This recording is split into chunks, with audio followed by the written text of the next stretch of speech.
Hi friends, welcome to Jinitha's lifestyle. இன்றைக்கி என்ன பார்க்க போகிறோன்னு பார்த்தீங்கன்னா, தோசை, இட்லி, சப்பாத்தி, சாதத்துக்கெலாம் ஊற்றி சாப்பிட்ற மாதிரி ஒரு சிம்பிளான உடச்சி ஊற்றின முட்டை குழம்பு எப்படி பண்ணலான்னு பார்க்கலாமா? வாங்க.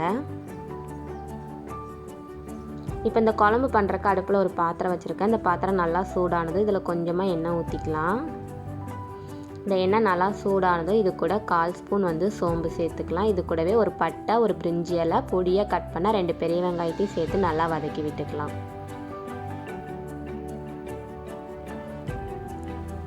இப்போ பார்த்திங்கன்னா வெங்காயம் நல்லா வதங்கிருச்சு. இப்போ இது கூடவே நான் கட் பண்ணி வச்சுருக்கேன் 2 தக்காளி பழத்தையும் சேர்த்துக்கிறேன். இந்த வெங்காயம் தக்காளி நல்லா மசிஞ்சு வர அளவுக்கு இந்த மாதிரி கலந்து விட்டுக்கலாம்.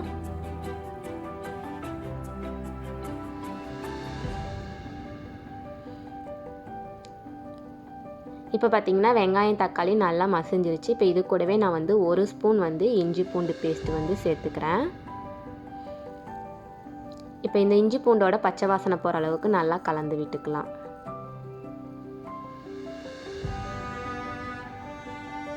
இப்போ இஞ்சி பூண்டோட பச்சை வாசனை போனதுக்கப்புறமா இந்த குழம்புக்கு தேவையான மசாலா எல்லாம் சேர்த்துக்கலாம். 1/4 ஸ்பூன் மஞ்சள்தூள், 1 ஸ்பூன் மிளகாய்த்தூள், 1/2 ஸ்பூன் மல்லித்தூள், 1/2 ஸ்பூன் கரம் மசாலா சேர்த்துருக்கேன். இப்போ இதையும் இது கூட நல்லா கலந்து விட்டுக்கலாம், அந்த மசாலாவோட பச்சை வாசனை போகிற அளவுக்கு. இப்போ இந்த குழம்புக்கு தேவையான அளவு தண்ணி ஊற்றிக்கலாம். ரொம்ப தண்ணியாக இருந்தால் இந்த குழம்பு நல்லா இருக்காது, கொஞ்சம் திக்காக இருந்தாலும் நல்லாயிருக்கும். இப்போ இதிலையே நம்ம குழம்புக்கு தேவையான அளவு உப்பு போட்டு அப்படியே கொதிக்க விட்டுக்கலாம்.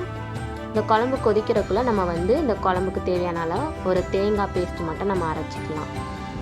2 துண்டு தேங்காய் எடுத்துருக்கேன். அதை இந்த மாதிரி பொடிசாக கட் பண்ணி சேர்த்துருக்கேன். ஒரு 1/4 ஸ்பூன் சோம்பு சேர்த்துருக்கேன்.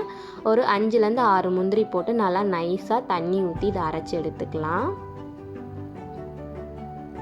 ரொம்ப தேங்காய் சேர்த்திங்க அப்படின்னா ரொம்ப குழம்பு திக்காயிரும்.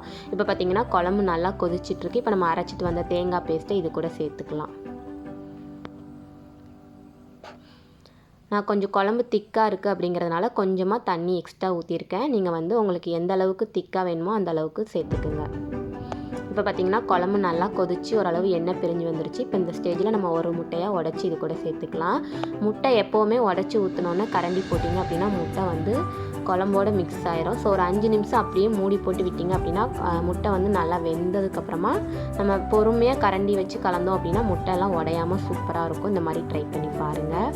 இப்போ பார்த்திங்கன்னா பொறுமையாக நம்ம இந்த மாதிரி கரண்டி வச்சு எடுத்து விட்டோம் அப்படின்னா முட்டை அழகாக ஒட்டாமல் சூப்பராக அப்படியே மேலே வந்துடும். நமக்கு பார்த்திங்கன்னா தெரியும் உங்களுக்கு. இந்த முட்டை குழம்பு பார்த்திங்கன்னா செய்கிறதும் ரொம்ப ஈஸி. இதே மாதிரி தோசை, இட்லிக்கெலாம் ரொம்ப சூப்பராக இருக்கும். இப்போ ஃபைனலாக பார்த்திங்கன்னா கொஞ்சமாக கொத்தமல்லி தழை தூவி இறக்கணும் அப்படின்னா அந்த முட்டை குழம்பு ரெடி. இது சாதத்துக்கு நீங்கள் மத்தியானம் செஞ்சீங்க அப்படின்னா நைட்டு டின்னருக்கு தோசை, இட்லிக்கு கூட வச்சுக்கலாம். நான் பார்த்திங்கன்னா இன்றைக்கி தோசைக்கு தான் ட்ரை பண்ணியிருந்தேன். ரொம்பவே சூப்பராக இருக்கும். ஸோ மறக்காமல் இதே மாதிரி நீங்களும் உங்கள் வீட்டில் ட்ரை பண்ணிவிட்டு எப்படி இருக்குன்னு கமெண்ட் பண்ணுங்கள். நீங்கள் இன்னும் நம்ம சேனலை சப்ஸ்கிரைப் பண்ணல அப்படின்னா மறக்காமல் சப்ஸ்கிரைப் பண்ணி சப்போர்ட் பண்ணுங்கள். இதே மாதிரி இன்னொரு இன்ட்ரெஸ்டிங்கான வீடியோஸில் பார்க்கலாம். பாய் பாய் மக்களே.